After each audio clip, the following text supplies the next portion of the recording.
Make yourself a poppy brooch this Remembrance Sunday. Here's how I make my poppy brooch. I have my pattern traced onto the fabric here. The fabric I use is silk organza. I'm using 1 strand of embroidery floss. Let me show you how to separate your embroidery floss. Get a piece from the bunch first. Hold it with your left hand and then pull the end out from the side where the color code is. Now cut it off at elbow length and then pinch the end of the piece with your fingers. You should see 6 strands in one piece. Carefully pull 1 strand out at a time, and that's it. Now you want to secure the wire with some stitches. Let me quickly show you how to start. Top a knot at the end of the embroidery floss.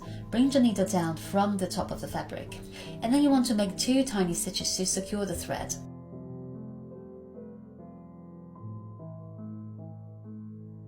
This is called step stitch. The 2 tiny stitches can be done wherever it's going to be covered up. This is often used in stump work embroidery when you want to create a double-sided effect and don't want to show any knot.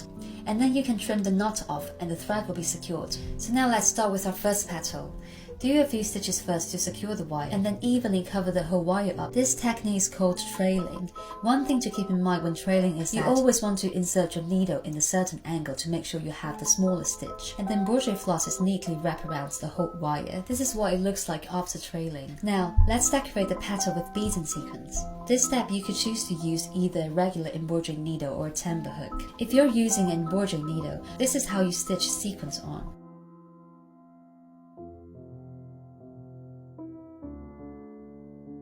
And this is what it looks like if you use a timber hook.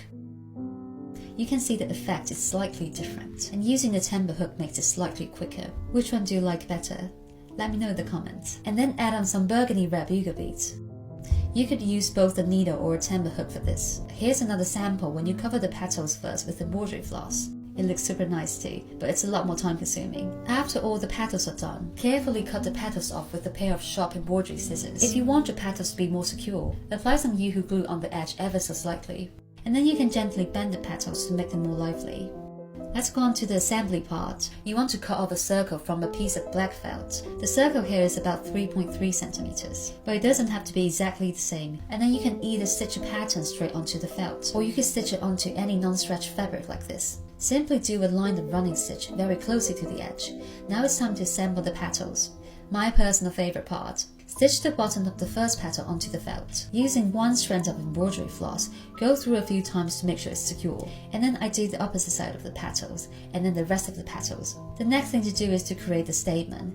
Slide 1 bugle bead and 1 black seed bead down. Get the seed bead out of the way, and insert the needle back into the bugle bead to mimic the standing statement.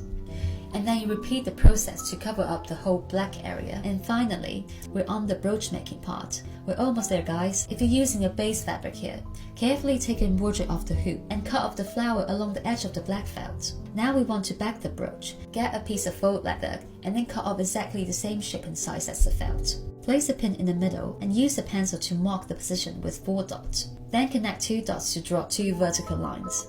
And then use a pair of sharp scissors to cut the lines open very carefully. Now gently insert the pin. Now you can apply some glue on the back of the flower and put it together. And the last thing to do is to finish the edge nicely. I stitch on some seed beads here to decorate the outline. For a more in-depth tutorial, check out the video I made for brooch making. And there you go! Now you can wear your poppy brooch with pride on Remembrance Sunday. Check out my shop and feel free to let me know if there's any questions. And don't forget to follow for more hand embroidery tutorials. Bye!